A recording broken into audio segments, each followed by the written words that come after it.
Benvenuti al Vinitaly, l'edizione 2025 di Vinitaly come sempre sarà un'occasione imperdibile per tutti gli amanti del vino, per i produttori, per le aziende, 18 padiglioni espositivi con più di 4.000 aziende, ma soprattutto la presenza di interessati che arrivano da oltre 150 paesi al mondo. E ovviamente all'interno di Isola Verde non poteva mancare il racconto della Sicilia al Vinitaly 2025. E allora siete pronti?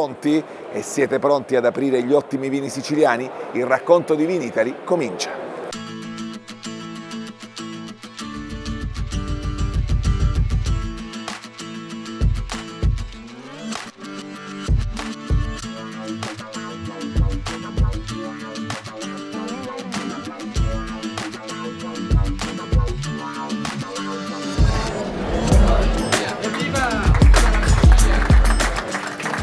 È evidente che le eccellenze sono sempre le nostre punte di qualità. Assieme alle eccellenze dobbiamo guardare anche al prodotto medio della grande distribuzione. Non possiamo in questo momento trascurare alcuna delle filiere. È doveroso, io considero in questo momento, punterò molto sull'accelerazione dei tempi per la realizzazione del cargo a comiso. Voi sapete che uno dei miei punti strategici del governo è quello di realizzare un cargo a comiso e stiamo a buon punto, ma darò una fortissima accelerazione, l'ho detto al tavolo che presiedo sistematicamente, perché il mio avversario non è, gli avversari politici di Gestico è corretto, fanno la loro parte ed è giusto che sia così, ci confrontiamo con un'opposizione responsabile, ma i miei avversari non sono loro, i miei avversari sono la burocrazia, che io devo dichiarare questo fatto. Io quotidianamente combatto contro una burocrazia che non decide, che non si parla proprio in testo, che contrasta ogni scelta e che rallenta notevolmente la crescita della Sicilia. Mi assumo la responsabilità di quello che dico, perché vivo quotidianamente questo clima di contrasto, di lotta a chi non vuole decidere, e questo è uno scandalo. Intanto con gli imprenditori agricoli che sono la molla di tutto, che spingono l'economia della Sicilia e quindi anche in questo caso sono i veri protagonisti.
Gli incontri belli che si fanno al Vinitaly, siamo in compagnia di Pietrangelo Buttafuoco, un altro siciliano eccellente. Intanto qual è il buon vento che ti porta al Vinitaly a Verona? Io sono di casa nel Veneto, con la Biennale di Venezia, certo. Fa duopo essere qui.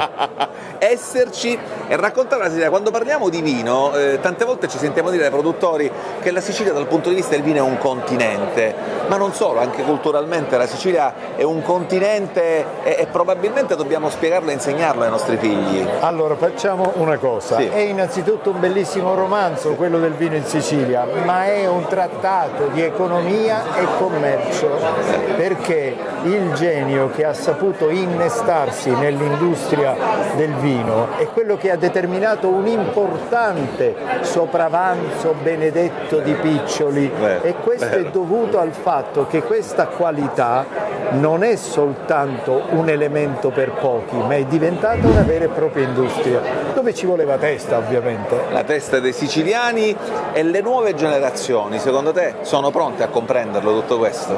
Sono pronte a comprenderlo perché soprattutto le nuove generazioni, avendo anche conoscenza, avendo scienza, avendo anche visione, avendo mercato, riescono ad apprezzare e soprattutto farsi forte del vantaggio, quello di avere a disposizione la Sicilia, la sua storia, la sua civiltà, il suo vino. La Sicilia che continua a stupirci e a farci innamorare, e anche attraverso le parole oggi di Pietrangelo abbiamo capito come quanto sia importante parlare di vino e partendo dal vino continuare a raccontare questa storia. Pietrangelo, grazie veramente. San Benedica. San Benedica. San Benrico. San Benedica.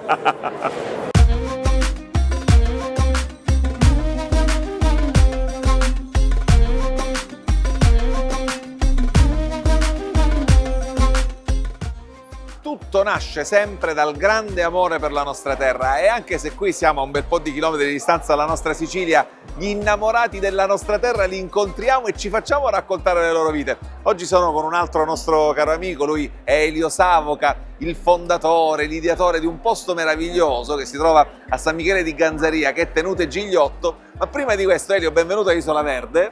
Grazie. Prima di questo, tu sei un top manager, se così possiamo definirti, nel vino bio. Ma cos'è il vino bio? Quando noi in un bicchiere versiamo un vino che è un vino biologico, che cosa versiamo in quel bicchiere? Allora, intanto prima di tutto iniziamo una cosa molto bella. Il vino si fa con amore ed è una cosa molto bella perché quando si fa la vendemmia nasce un bambino. È bello. Questo è un paragone che ho sempre voluto portare, è una mia cosa personale. È un bambino che va seguito passo dopo passo dal momento in cui si partorisce fino a quando diventa grande. La vendemmia è un momento altrettanto delicato. Fare il vino bio è una cosa molto bella perché è ancora una coccola in più al vino, perché l'utilizzo di prodotti naturali, l'utilizzo di prodotti non inquinanti è una cosa molto bella. Elio, ma cosa ti ha spinto al biologico? Ma io ho un grande rispetto per la natura. La mia azienda, io ho sempre curato non solo il biologico, ma il rispetto per la natura. Noi abbiamo 200 kW di pannelli fotovoltaici per la produzione dell'energia elettrica. Abbiamo 200 metri quadrati di pannelli solare termico per la produzione di acqua calda. Abbiamo messo in piedi ultimamente le caldaie a biomasse e utilizziamo in queste caldaie tutti i prodotti della potatura dei vigneti. Abbiamo fatto anche un'altra cosa, noi in azienda abbiamo un impianto di fitodepurazione. Cosa vuol dire?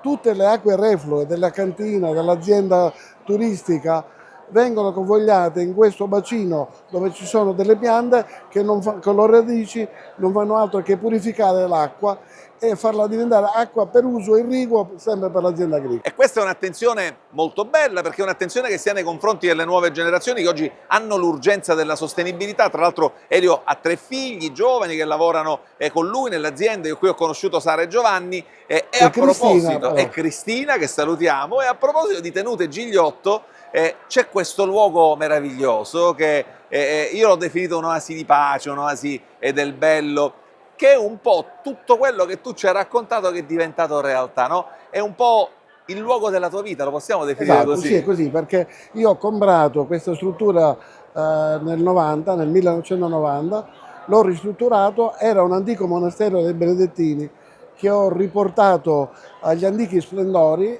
Elio, grazie infinite, grazie per questo racconto, grazie per questa disponibilità. Ed è bello parlare con questi imprenditori che credono nella nostra terra, che ci hanno creduto e che diventano un esempio per tutti quei giovani che magari pensano di voler andare via e invece grazie a persone come Elio Savoca capiscono che qui di cose belle da fare ce ne sono veramente tante. Il racconto continua.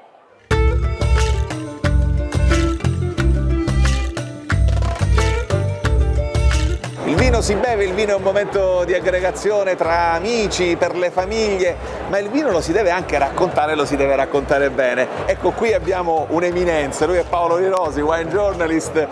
Paolo, oggi raccontare il vino, se sotto certi aspetti è più facile perché ci sono più innamorati del vino, sotto altri è più complicato. Raccontare il vino siciliano è una responsabilità. Assolutamente, guarda, io ho notato quest'anno un grande movimento sull'Etna intanto, un enoturismo sviluppatissimo, tantissimi stranieri soprattutto.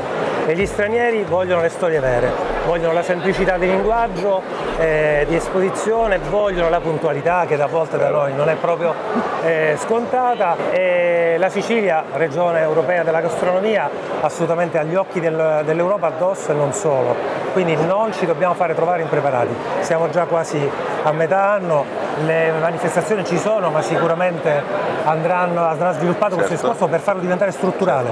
Ritengo che l'Etna abbia un ruolo di traino in questo periodo, e questo ruolo potrà estendersi anche a tutta la regione, che magari sta soffrendo un po' dell'ombra, no, del vulcano, e qui lo testimonia, visto anche tu, la grandissima attenzione che c'è oggi, domenica, primo giorno di Vinitaly, qui per la Etna Doc, ma per la Sicilia in generale. E se ce lo dice Paolo dobbiamo crederci, perché poi il racconto del vino è il racconto dei siciliani, di quei siciliani che lavorano i campi, che curano le vigne e che poi fanno la vendemmia e ci regalano questo prodotto straordinario. Il racconto di Paolo mira proprio a questo, a raccontare la Sicilia che funziona, quella che io chiamo la Sicilia migliore, Paolo, perché se raccontiamo la Sicilia migliore diventiamo esempi anche per i giovani, che questa terra invece di lasciarla l'ameranno di più. Assolutamente, un esempio per tutti. Grazie. Grazie a voi.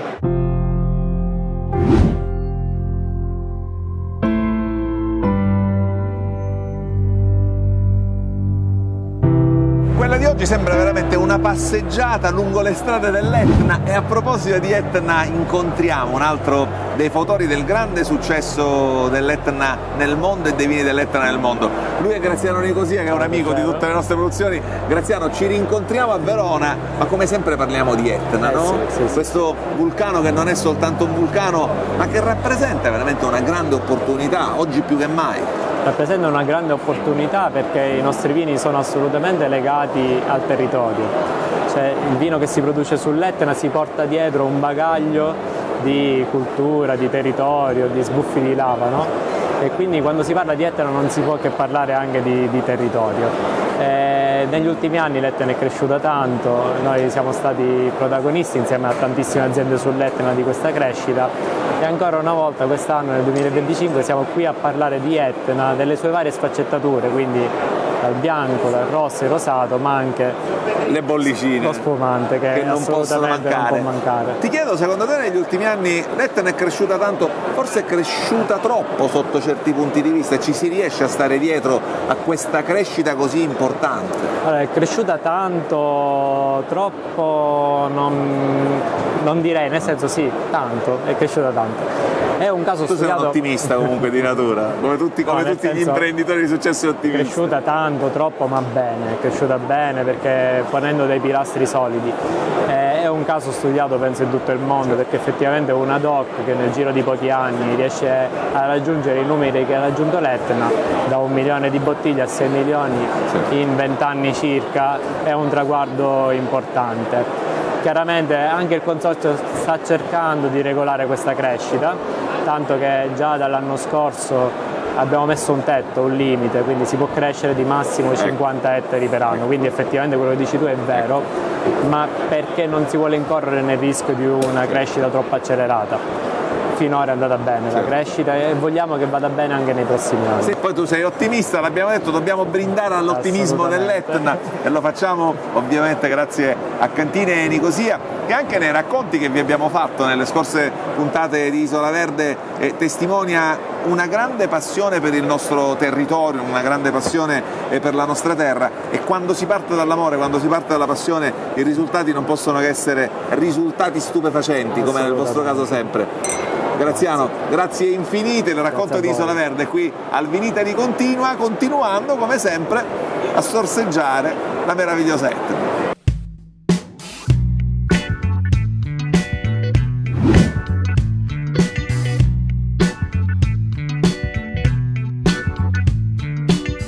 Si fanno incontri belli qui a Verona al Vinitaly, e devo dire che è la prima volta che incontro la nuova presidente dell'Enoteca regionale parte della Sicilia orientale, Maria Grazia Barbagallo. È un piacere incontrarti qui a Verona, ci conosciamo noi da tanto tempo e arriva per te una nuova sfida molto molto stimolante. ovvero prendere in mano l'Enoteca regionale in Sicilia.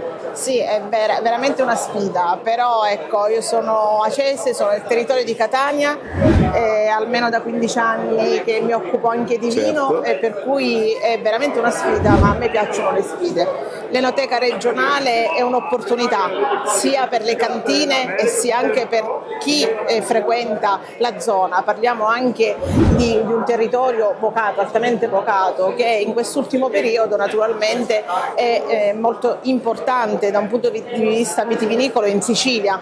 Ci sono circa 300 cantine e nella zona veramente importante. L'Enoteca regionale naturalmente stiamo posizionando un po', stiamo rifacendo un po' come naturalmente chi viene. C'è un momento di rilancio anche al femminile, se si vuol dire, con le nostre idee, con le idee del mio CDA. Una sede prestigiosa, tanti obiettivi. Il primo fra tutti, messo in ordine, proprio il primo qual è? Il primo è portare eventi. Il primo è cominciare quindi con gli eventi, portare gli eventi e fare ripartire questa macchina che, diciamolo, lentamente si era un po' inceppata. I turisti ci sono, posizionare, poi sviluppare il territorio, portare le associazioni. Quindi vino, eventi, associati e soprattutto probabilmente riaccendere quella scintilla che purtroppo si era un po' affievolita. Sì, in bocca al lupo. È una sfida, ma è una sfida che è in ottime mani, quindi sappiamo che andrà bene. In bocca al lupo, ci vediamo presto. E Isola Verde vuole raccontare tutto quello che di bello accadrà con l'Enoteca regionale. Assolutamente vi aspetto. Grazie, il nostro racconto continua.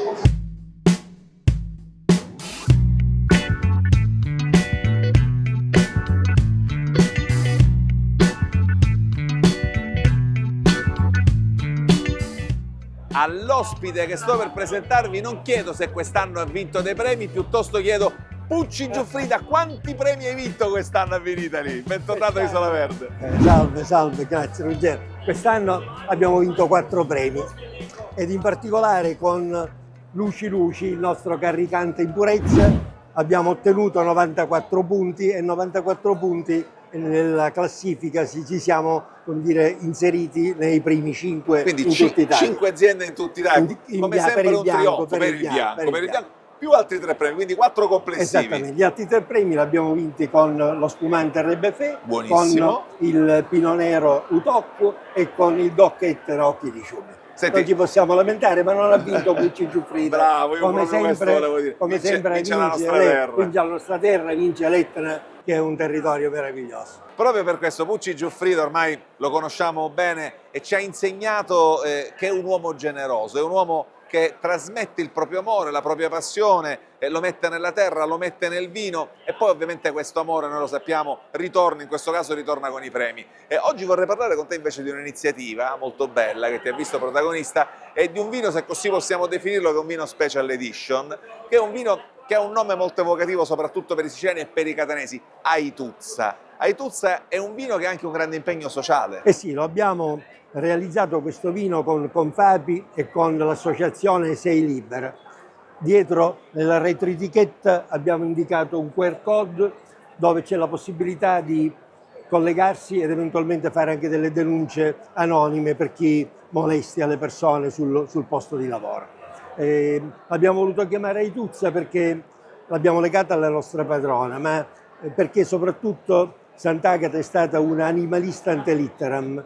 Abbiamo fatto fare una ricerca al professore Gianni Carrera, che è un filologo bravissimo di Roma, e ha scoperto una cosa che non conoscevamo nemmeno noi su Sant'Agata. Sant'Agata nel 300 d.C. si votò alla verginità cristiana. In quel periodo c'erano i romani e gli dei romani. I romani volevano che si facessero dei sacrifici con gli animali. Sant'Agata si è dissociata da questo messaggio e disse: io non voglio fare sacrifici, l'unico che per me ha fatto il sacrificio è Cristo, che si è sacrificato col suo corpo, e non ha voluto fare questo sacrificio. Loro l'hanno imprigionata, per questo Sant'Agata è stata imprigionata. Poi la storia successiva, e siccome era una bella ragazza, l'imperatore se ne voleva approfittare, la voleva per sé, e lei evidentemente si è rifiutata. Noi abbiamo fatto questa bottiglia dove abbiamo messo, non vogliamo essere presuntuosi, il corpo e l'anima di Cristo, il corpo, il sangue di Cristo e il vino. Il corpo sono le minnuzze, sono i nostri dolcini che rappresentano praticamente questo grosso messaggio che vogliamo dare col cuore ai catanesi. E come sempre tu non fai mancare l'aspetto sociale e l'impegno sociale, perché una parte dell'incasso delle vendite di questo vino sarà devoluto proprio all'associazione, quindi anche un modo per aiutare concretamente chi è in difficoltà, chi deve denunciare. Esattamente, e questo vogliamo fare, vogliamo vendere questo vino e abbiamo deciso, l'abbiamo scritto, abbiamo firmato un contratto,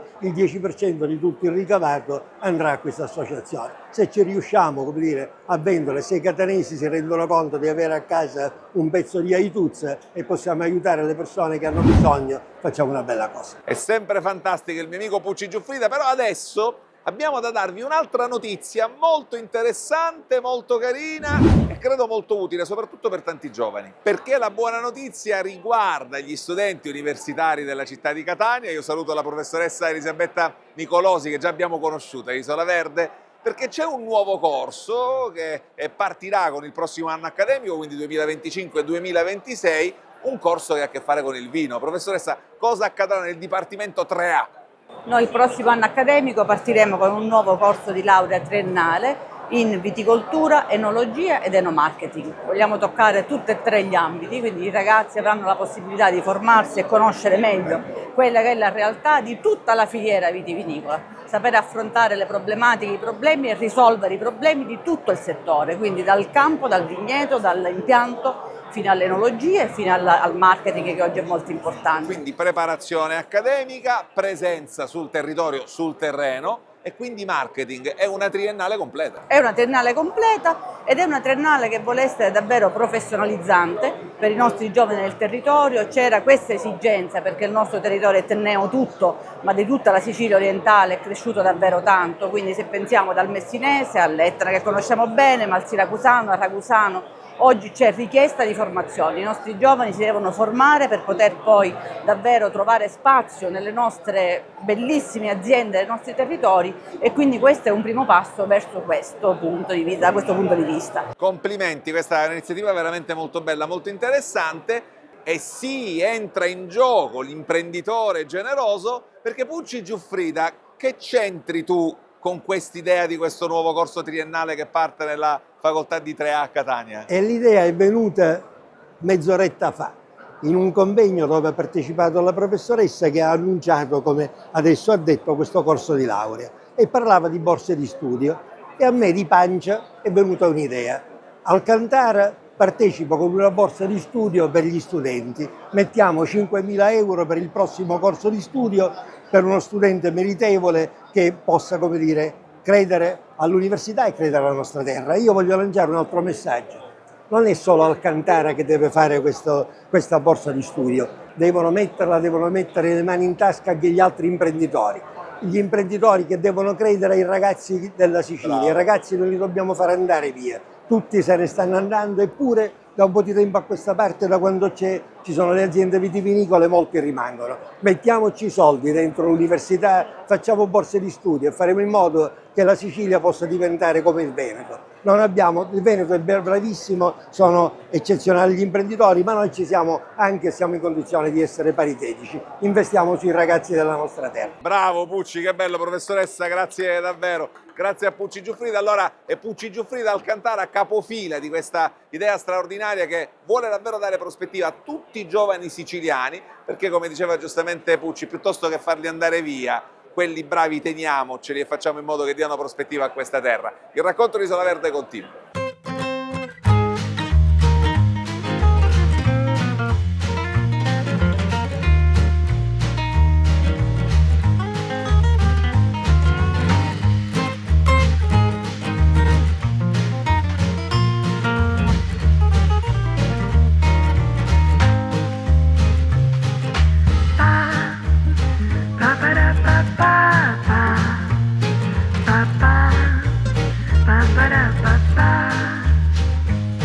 Vinitali anche questo, una serata gradevolissima a parlare in siciliano di vini siciliani straordinari, e stiamo con Flaviana Lenzo, che ringrazio personalmente per averci voluto a questa serata evento nel cuore del centro storico di Verona per raccontare la Sicilia attraverso i vostri vini. Flaviana, questa è, diciamo, qualcosa che arriva nella vostra azienda da poco, da 5 anni, all'incirca da 6 anni, e però già sono 5-6 anni di grande impegno, di grande produttività e di grandi premi. Sì, assolutamente sì. È un progetto appunto molto nuovo che nasce dalla passione, una passione comunque tramandata, una passione di famiglia che iniziò mio padre insieme a mio nonno già 50 anni fa a produrre vino e adesso da 5 anni abbiamo appunto deciso di avviare questo progetto in maniera professionale e siamo qui appunto al Vinitaly per far conoscere i nostri prodotti, la nostra cantina e il nostro progetto. Secondo anno di Vinitaly con una sfida che è una sfida molto affascinante perché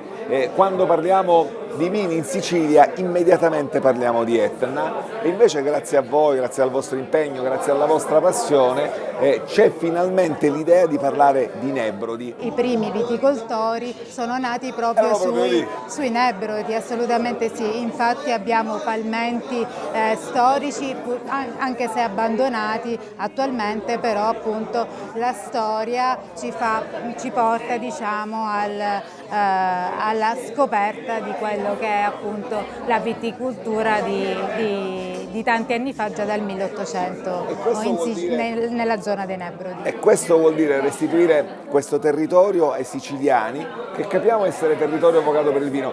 Intanto grazie veramente per averci voluto, per averci invitato per questo racconto. Il racconto di Vinitaly continua, ma continua sempre attraverso il racconto delle grandi famiglie siciliane, come in questo caso la famiglia Lenzo, e quindi ancora una volta grazie a Flaviana, grazie veramente Flaviana, grazie tanto.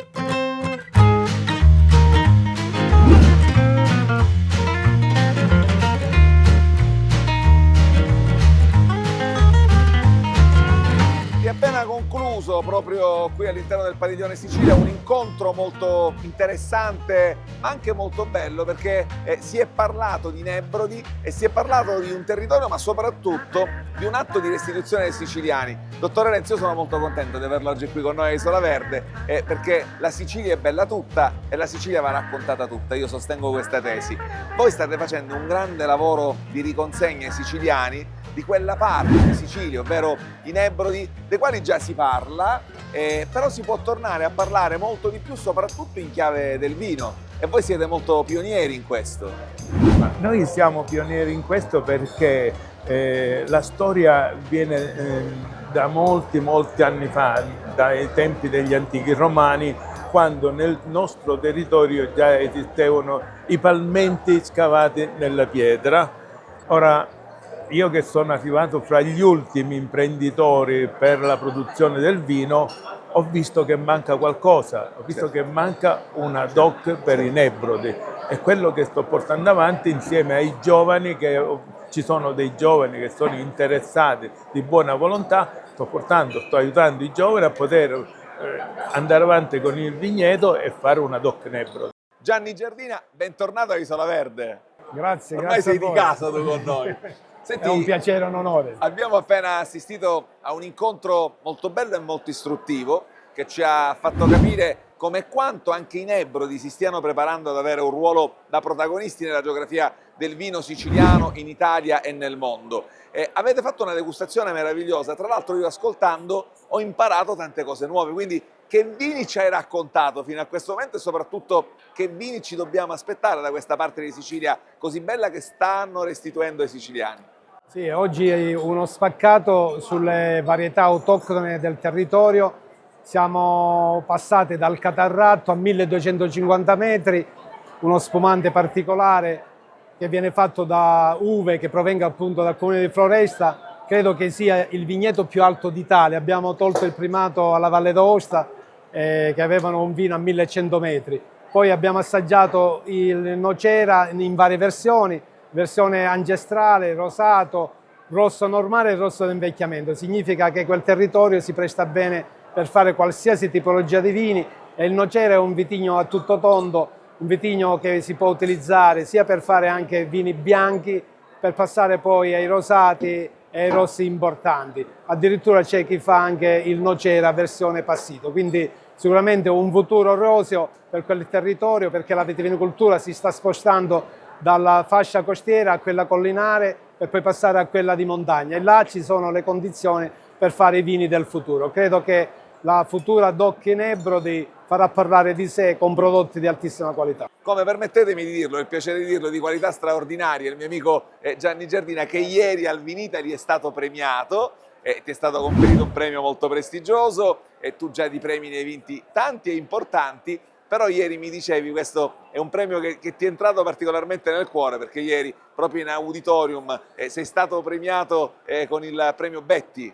Sì, Angelo Betti è un premio che si dà, diciamo, a chi come me ha lavorato tanti anni per cercare di portare avanti la cultura del vino di qualità, la diffusione del vino, quello da bere con moderazione, e l'ho fatto con piacere, con dedizione, perché sono nato tra i filari dei vigneti nel mio paese e ho cercato di trasmettere le mie emozioni a tutti quelli che hanno assistito alle mie, diciamo, degustazioni, ai miei incontri, ai miei corsi.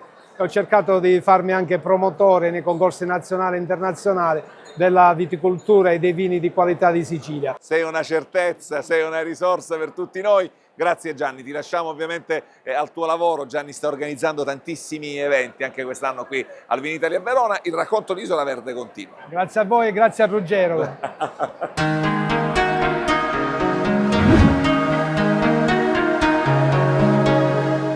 Ve l'ho detto, quella di quest'anno è un'edizione di Isola Verde al Vinitaly molto particolare, perché abbiamo scelto di raccontare le storie di uomini e donne che amano il vino e che amano la nostra terra. Per questo adesso do il benvenuto a Mario Paoluzzi. Buongiorno Mario. Ciao benvenuto a Isola Verde. Anche la storia di Mario è una storia molto bella, perché Mario arriva in Sicilia un bel po' di anni fa, sì, e sicuramente non arriva in Sicilia pensando al vino, pensando di fare vino, arrivi per un altro motivo. No, assolutamente, infatti arrivo in Sicilia ormai, diciamo, più di 24 anni fa e anche se appassionato di vino, certo non pensavo che sarei finito a farlo.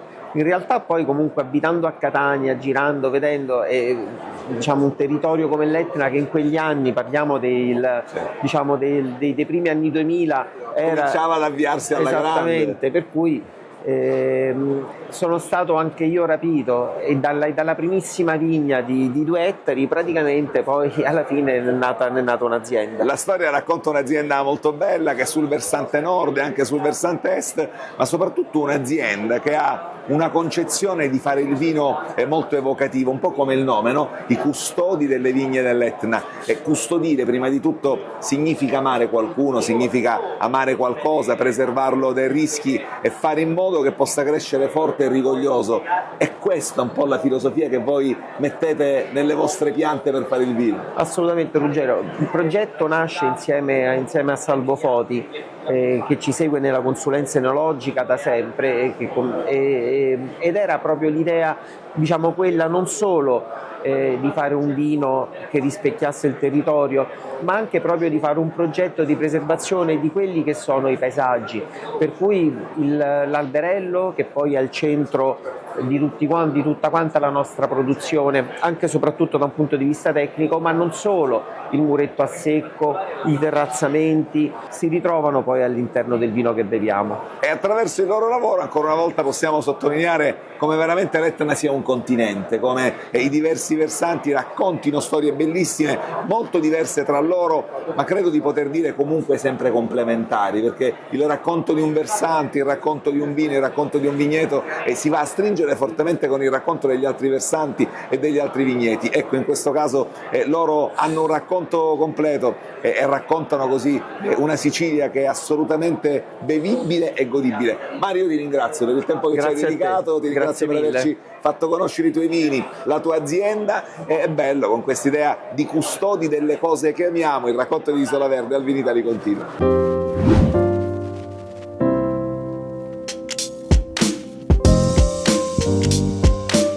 Seppur virtuale è un ritorno in Sicilia questo per te, Salvo. Siamo a Verona, all'interno del padiglione Sicilia, qui per lavoro, ma credo non solo. Non solo per lavoro, anche per vedere la straordinarietà delle cantine siciliane che sono diciamo, un'eccellenza del Made in Italy, o sarebbe meglio dire del Made in Sicily, no?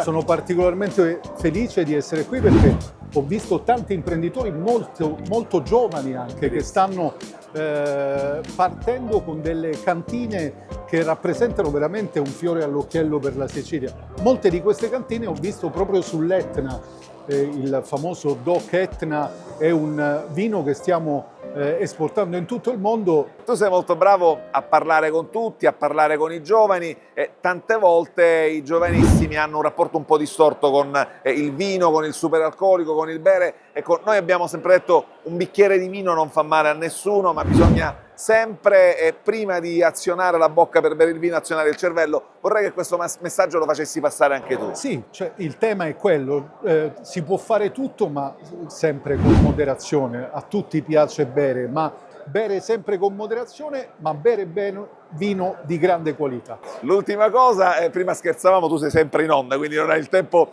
di tornare spesso in Sicilia. La prima cosa che fai però quando torni in Sicilia, qual è, Salvo? Bevo un bicchiere di vino siciliano. È bravo. Ciao Salvo, grazie infinite, in bocca al lupo. Il racconto di Isola Verde, qui nel Padiglione Sicilia continua.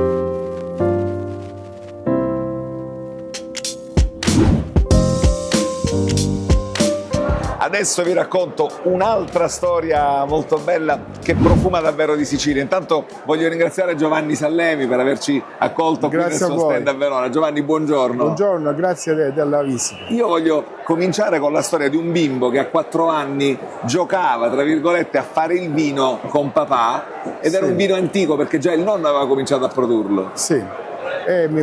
Purtroppo questo imprinting mi è rimasto nel cuore e ha determinato l'errore di aver continuato a fare il vino. No, non è un errore, non è un errore. Facciamo un attimo di ordine perché tutto comincia dalla zona del Ragusano, giusto? Inizia da Vittoria. Perfetto. Perché mio padre e mio nonno sono trasferiti da Vittoria nelle terre del barone Silvestri, hanno preso un terreno in affitto, poi dopo hanno comprato un primo terreno, terra di Convendazzo, che faceva il vino molto buono. Lì impiantarono anche un piccolo palmento che vinificava le proprie uve e le uve di altre persone che avevano anche loro il vigneto. Grazie alla tradizione che portò mio nonno, ma anche tutti gli agricoltori vittoriesi che vennero in quella zona, che facevano una macellazione delle uve nella vasca di cemento, cosiddetto FUAS, per 24-36 ore. Macerando le uve 36 ore, i chicchi d'uva rimangono integri e qui, rimanendo integri, io produco poche fecce. Essendoci poche fecce non è necessario filtrare il vino, quindi dopo 2 anni di affinamento, anche 3 anni di affinamento, io imbottigliando che non c'è assolutamente nessuna feccia, però mi trovo ad avere il vantaggio di avere un vino fresco, elegante, che anche dopo 50 anni si mantiene, poi ve lo farò vedere. Però i miei vini più venduti sono proprio quelli più anziani, 2015, Terre di Convendazzo e Sabbia Rossa. Arriva anche immediatamente un profumo incredibile.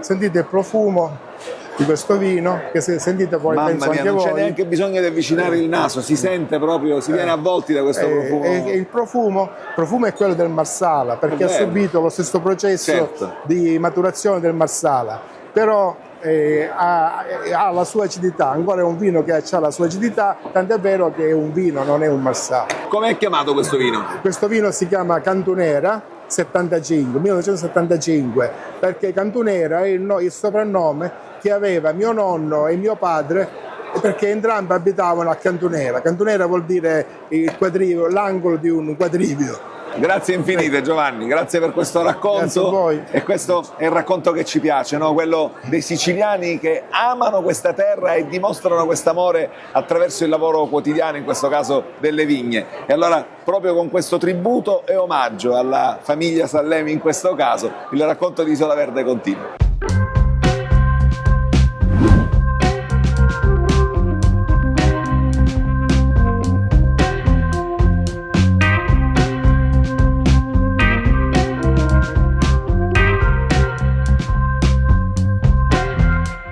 C'è tutto qui perché c'è vino, c'è musica, c'è Gio Bastiani, c'è Salvatore Cutrera, c'è tanta Sicilia e mi piace molto oggi parlare di questo perché Gio, ti chiedo immediatamente qual è il tuo rapporto con la Sicilia e i siciliani? Anzitutto ho avuto una storia molto interessante nella mia vita di vino, che nasce in Sicilia nel 1990, vivevo a Palermo e ho conosciuto il padre del vino siciliano che si chiama Ignazio Michelli, della Michelli.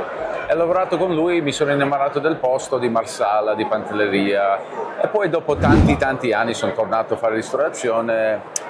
E a un certo punto nel 1995 sono a un evento a New York per il Ragusano, ecco, e c'è questa bottiglia di olio come questa, la vedo, l'assaggio, ho detto wow, olio Sicilia, mi ricordavo, e c'era un numero di cellulare scritto dietro la bottiglia, allora lo chiamo. Quindi l'hai utilizzato? Era lui.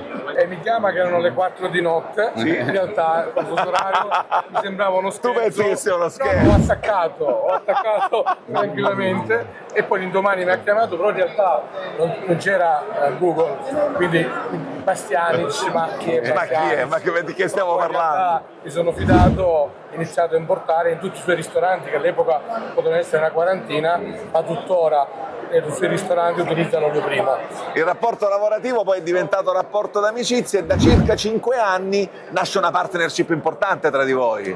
Ovviamente la sua famiglia prima dell'olio hanno una storia dal 1800 nel vino e Salvatore ha avuto sempre il desiderio di rimettere in gioco questa storia di vino nella nostra famiglia, mi ha chiamato, io con tutti anche i miei figli che sono qua, sono metà siciliani della parte di mia moglie, ho detto ok, questa cosa, mettere queste due famiglie insieme, affrontiamo questo progetto di vino in Ceresolo di Vittoria, l'unico DOCG in Sicilia, potenzialità grandissima, un uomo che sicuramente conosce il territorio, collegato, noi portiamo il nostro know-how del vino e insieme abbiamo fondato e creato Acrile. E allora brindiamo alla Sicilia, brindiamo agli Stati Uniti e brindiamo alle partnership che funzionano e che raccontano ancora una volta un pezzo meraviglioso della nostra terra. Grazie Salvatore, grazie Gio.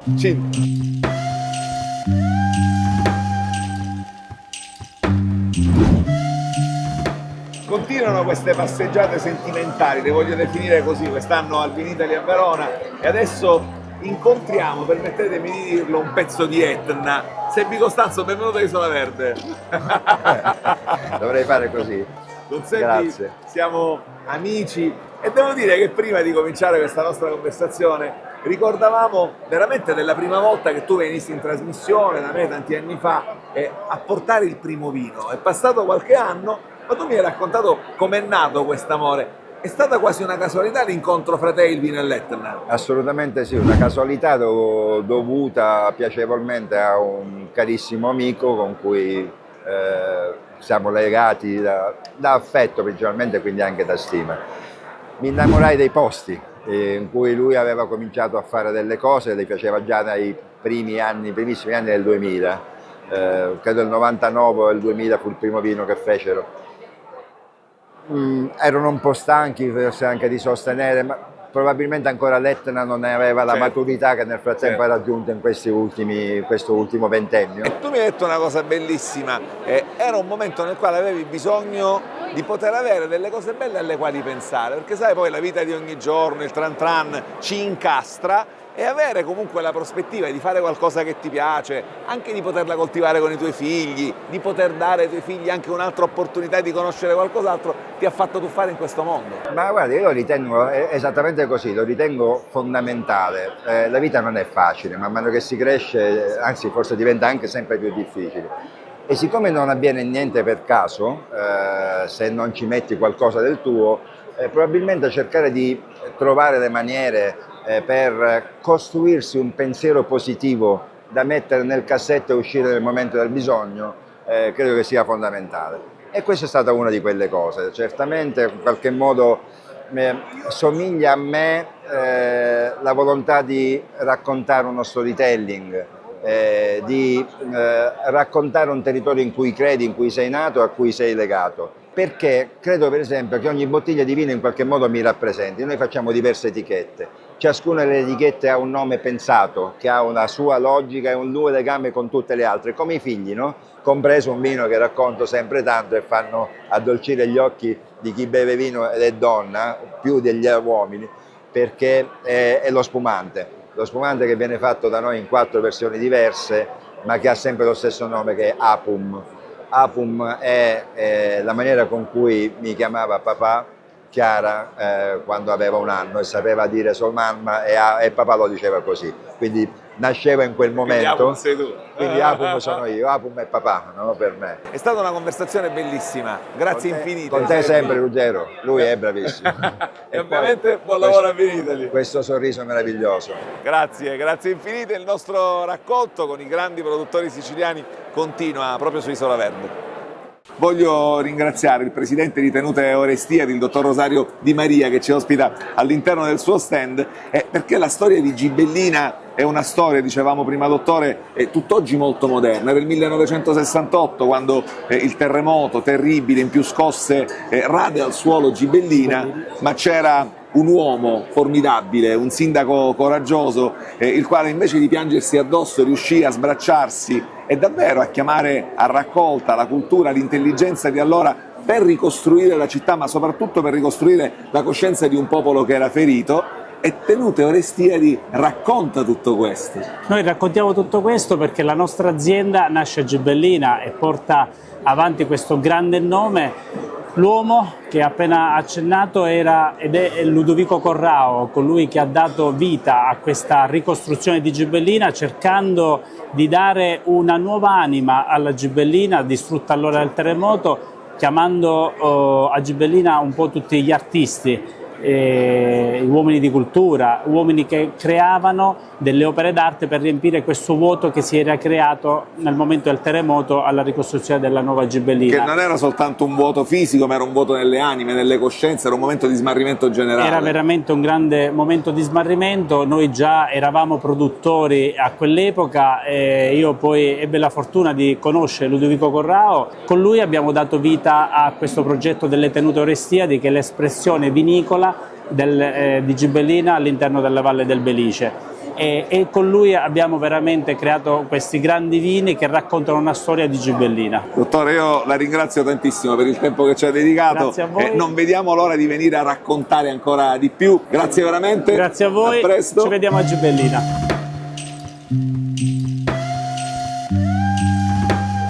Stiamo parlando un po' di tutto in questo speciale Isola Verde al Vinitaly. Ora parliamo di responsabilità, e perché se ogni mattina ciascuno di noi si sveglia, apre gli occhi, si alza e pensa alle responsabilità che deve affrontare nel corso del giorno. Roberto Magnisi, benvenuto a Isola Verde. Benvenuti al 2025 Vinitaly per Duca Isola Paruta. Senti, parlavamo di responsabilità perché tu prima mi dicevi che comunque essere il governante delle 2 più antiche, prestigiose cantine siciliane ogni mattina ti dà da pensare, no? Quindi tu ti svegli al mattino e tra le responsabilità ci sono queste. Sì, devo necessariamente svegliarmi con un ingrediente speciale, che è la passione. Quella che mi lega a questa realtà, in questo caso Duca Isola Paruta, certo. Casa vinicola nata nel 1824, profonde radici siciliane, ma è una Sicilia puntuale, una Sicilia che racconta di Bagheria, di Casteldacci, Santa Flavia, un areale magnifico che è stato un luogo di pensiero, un luogo d'arte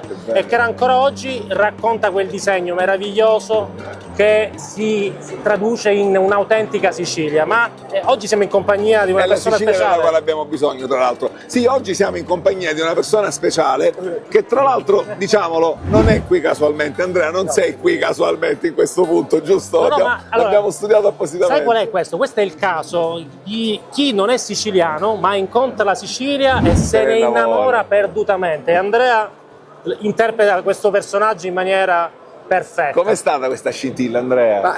Mi hanno invitato, sono andato, mi hanno spiegato, sono tornato completamente ricco. Ricco di roba bella che ho visto, che ho vissuto, che ho provato, che ho assaggiato. Perché la Sicilia ha una capacità che nessun'altra terra ha, quella di stratificare le epoche e nessuna cancella la precedente. Quindi in ogni angolo di Sicilia si integrano. Convivono diverse culture, convivono diversi saperi, diverse espressioni. Duca di Sala Paruta, per festeggiare i suoi 200 anni, io in realtà sono andato solo a brindare al loro compleanno.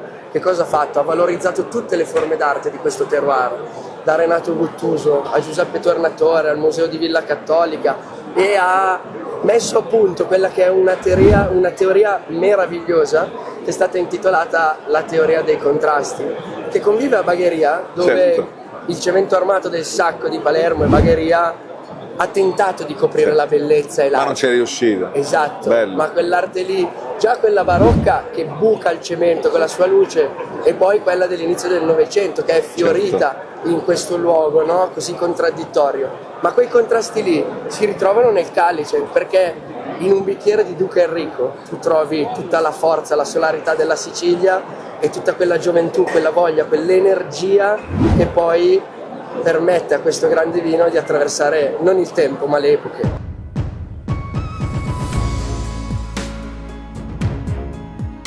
Cantine Florio, primo italiano a indursi nel peccato e nel desiderio, e allora che ha fatto? Ha sposato interamente quello che è il progetto del Marsala, un vino fortificato meraviglioso che nasce in vigna con una varietà che è il nostro Grillo, bacca bianca, che ha una fortissima attitudine a costruire vini alto grado.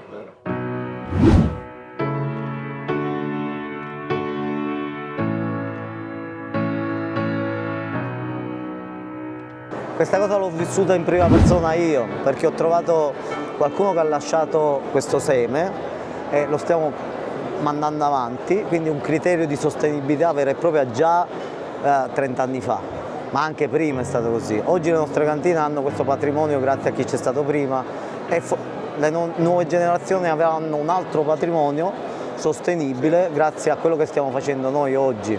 E quindi al tempo, alla cultura, alla Sicilia? Ma direi ancora di più, al nostro passato, al nostro presente e al nostro futuro. Soprattutto al nostro futuro. Grazie.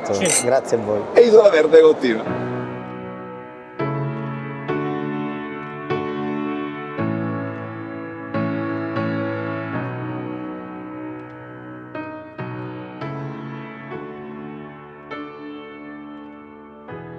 Sono i racconti quelli che quest'anno sono protagonisti a Vinitali con Isola Verde, e sono racconti di amori, di innamoramenti, racconti di grandi famiglie che alla nostra terra lasciano qualcosa di importante. Oggi per noi è un privilegio essere con la signora Vinzia Firrato. Benvenuta a Isola Verde, signora. Grazie. Grazie della sua disponibilità, e vorrei proprio parlare intanto del rapporto che avete come famiglia con il nostro territorio, con la nostra Sicilia, perché voi senza ombra di dubbio siete tra le grandi famiglie che qui lascia qualcosa di importante in Sicilia. Siamo siciliani, quindi non possiamo non amare la nostra terra, non possiamo non avere costruito all'interno di questa bellissima realtà. Si sa, i siciliani hanno delle radici molto forti, queste sono legate moltissimo al territorio, ma soprattutto alla terra intesa proprio come produzione, e da lì nasce questo amore che c'è sempre stato. Io amo la terra, le vigne, l'olio. Mio marito amava il vino. Siamo stati credibili, ma i vini parlano per noi. Sono dei vini potenti, raffinati, sinceri, eleganti. Tutto questo rispecchiano la nostra terra. Verissimo. Devo dire che dalle sue parole questo amore cresce e cresce sempre di più. Io le devo dire grazie, sono stato abbastanza preparato nella conversazione? Diciamo di sì, no. Diciamo di sì. Nella vita si può migliorare sempre. Questo assolutamente. E io ringrazio infinitamente la signora Vinzia per averci raccontato tanto di se stessa e di questa azienda straordinaria che è un simbolo importante per tutti i siciliani nel mondo. Il racconto di Isola Verde qui al Vinitali continua.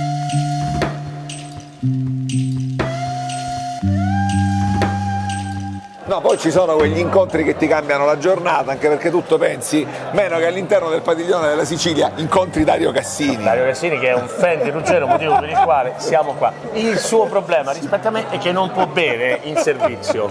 Tu invece sì. Io sì, solo che, come ti dicevo, non è tanto la popolarità che mi fa piacere, l'affetto della gente. La gente siciliana mi ama ricambiata, ma sono i produttori nazionali e internazionali che provano a gambizzarmi alcolicamente da anni, ancora non hanno capito. Perché qual è il segreto che tu hai? Tre fegati, due dei quali ancora da inaugurare. Ti inviterò al taglio del nastro del fegato. Quindi questo ovviamente capite che lo rende assolutamente invincibile. Senti, quando bevi, preferisci il bianco, preferisci il rosso? Allora, c'è Simone Ruggiati, un mio amico chef con il quale collaboriamo, il quale sostiene che bravo. Bianco, bravissimo, bianco d'estate, rosso d'inverno, bollicine tutta la vita. Jamin e io più o meno lo seguo. Va detto che io sicilianamente parlando sono un rosso etneo vivente e tanto voglio dire non ha bisogno certo di me per acquisire ulteriore fama. Cristo di Campobello fa un nero d'avola vinificato a bianco che è una benedizione. Che c'ha la bollicina poi. C'ha una bolla perfetto. lunghissima perché è quella la cosa complicata di prendere un rosso. Questo è il consiglio di Cassini.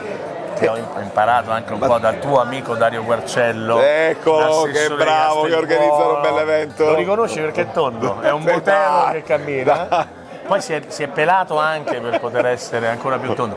No, se c'è qualcuno che non sia siciliano che ci sta guardando, io se mi permetti nel tuo spazio li inviterei al Divino Festival di Castelbuono, sono gli ultimi giorni di giugno, esatto, però ci vuole il fisico per partecipare a questa cosa, che comunque ha il viatico di Luca Martini, che è un imbattuto dal punto di vista dei numeri, campione del mondo di sommelier. È un'esperienza bellissima perché poi c'è molto da vedere intorno. Il fatto che un paesino montano con un castello che abbia come diretto competitor un momento Cefalù riesca a emergere, a portare dentro così tante persone, è un bel format. Vabbè, ci vediamo a fine giugno. Allora. Ci vediamo senz'altro. Intanto grazie. Buon lavoro. Dario, sei forte. Mi raccomando, bevi l'acqua, capito? Beh, si dice bevi con responsabilità. Esatto. L'acqua no, l'acqua non la si può. L'acqua non si può.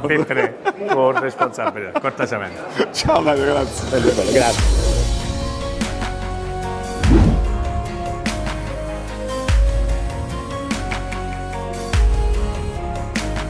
Isola Verde racconta le eccellenze italiane, non solo quelle siciliane, e per questo con la troupe stiamo facendo delle meravigliose passeggiate all'interno di Vinitaly e andiamo un po' a conoscere anche gli amici protagonisti del vino nel mondo, ma che arrivano da tutto il resto d'Italia. Oggi sono con due giovani amanti del vino, ma con due importantissimi produttori italiani. Loro sono Davide e Valentina Bona e rappresentano, pensate, la sesta generazione di una famiglia che Davide nel sangue è il Barolo che scorre. Assolutamente, assolutamente. Siamo sempre stati legati al vino, siamo sempre stati legati al paese di Barolo. Infatti a partire già dal Novecento la nostra famiglia vinifica vini in Barolo, tutti vini comunque molto importanti del nostro territorio, e noi oggi, arrivati alla sesta generazione, con mia sorella che li porta in giro per il mondo, cerchiamo di farli conoscere il più possibile. Che mi hai raccontato una cosa molto bella, mi hai detto è un onore ma è una responsabilità. È una grande responsabilità. Perché c'è tanta storia nel DNA alle spalle. Sono più di 100 anni che la nostra famiglia produce Barolo e lo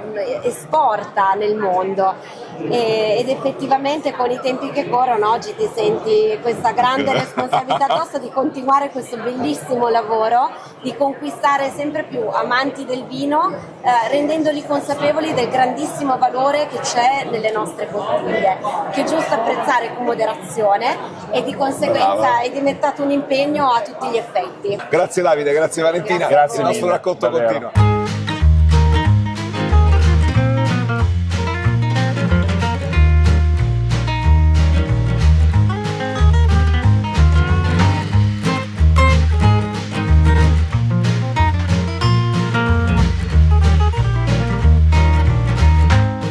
La nostra passeggiata qui al Vinitaly è una passeggiata lunga che addirittura adesso ci porta fuori dallo stand della Sicilia all'interno di quello della Liguria, ma tranquilli, continuiamo a parlare siciliano perché con me c'è Rosario Raciti, azienda di Rachele, che mi ha fatto fare questa passeggiata. Rosario, benvenuta a Isola Verde, e mi ha portato in Liguria per raccontarmi un particolarissimo metodo di affinamento sott'acqua. Sì. Cioè tu hai affidato agli amici di Jamin il tuo vino per fare questa cosa rivoluzionaria, la possiamo definire così?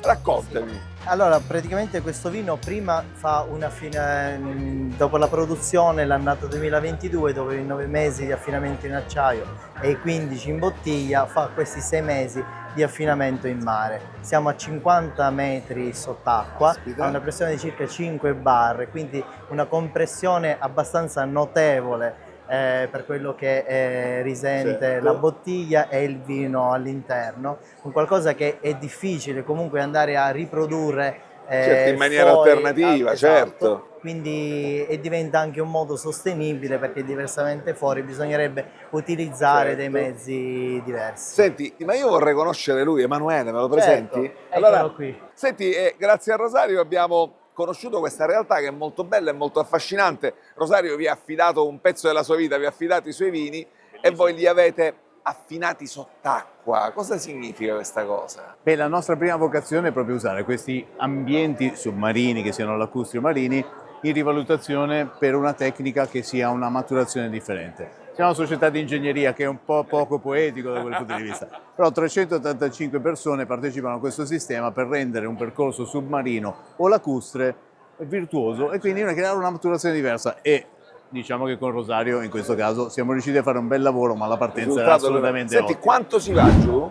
Dipende dal tipo di prodotto, vedi, ogni singola produzione e ogni singolo produttore ha delle sue tecniche che usa in cantina e sulla base dello stato evolutivo e su quello che è il prodotto che ci viene affidato, noi da ingegnerotti creiamo una sorta di trascodifica che dà anche il termine tempo e il termine pressione, quindi da un minimo di 6 mesi a un massimo di 54 mesi a seconda delle referenze che tocchiamo. E cosa significa affinare un vino lì giù sott'acqua? Significa sostenibilità sicuramente, Certamente. Significa pressione costante, significa assenza della luce. La sostenibilità sembra quasi una parola ormai, il trend topic è essere sostenibili, noi siamo una società benefit, quindi ce l'abbiamo in natura.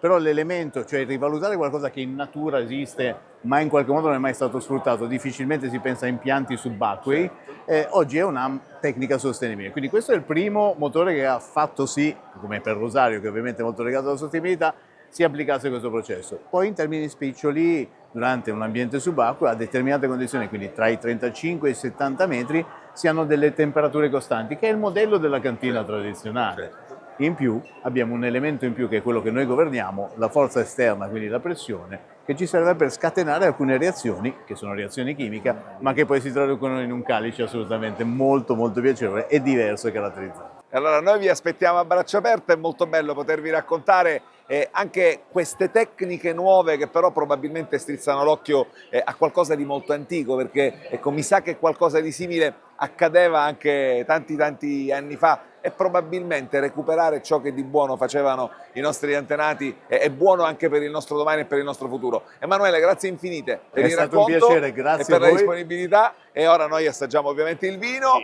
e il vino affinato sott'acqua lo devo assaggiare per forza e poi vi racconto com'è. Il racconto di Isola Verde continua.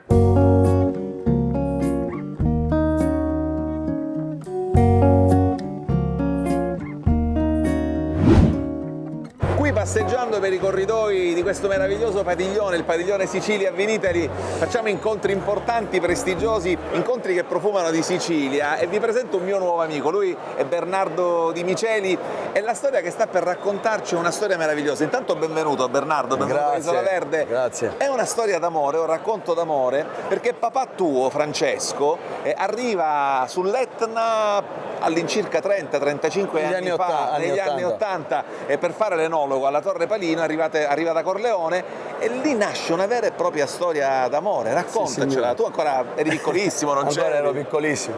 Sì, nasce una storia d'amore legata sia al territorio e sia comunque a mia mamma, che è originaria di Lingua Glossa, e quindi questi, diciamo, scatta l'amore che è diventato a sua volta un grandissimo amore, diciamo, a 360 gradi, e questo ci ha permesso di far partire il nostro brand Patria e iniziarlo a portare nelle tavole degli italiani e dei siciliani col marchio Etna Doc, e ad oggi continuiamo a produrre anche spumanti di altissimo livello. Siamo stati anche tra i primi a fare metodo classico D'Annerello Mascalese, anni 90. Anni 90 parliamo. E ancora oggi papà ha in cantiere dei progetti. Tu mi hai detto prima una cosa bellissima, papà ci mette nella possibilità di poter fare le cose, e anche oggi avete dei progetti mirabolanti. Sì, perché proprio è un vulcano, infatti forse sarà stato il caso che lui si sia ritrovato su un vulcano, perché è un vulcano di idee. Si sono ritrovati. Si sono ritrovati, e come ti dicevo abbiamo portato avanti un progetto sull'analcolio che è partito già 10-12 anni fa, che è un prodotto totalmente diverso da quello che c'è sul mercato. Non è un dealcolato, ma è un prodotto che nasce succo d'uva e rimane succo d'uva, molto beverino, molto fresco. Stiamo portando avanti un progetto con l'Università di Agraria legato all'aceto vulcanico, quindi perché siamo sempre lì, la nostra terra, la Sicilia riesce a dare molto, riesce praticamente a poter accontentare la tavola a 360 gradi. Grazie veramente, grazie per questo racconto, complimenti per quello che fate. Grazie. E il racconto di Isola Verde qui a Vinitali continua tra poco.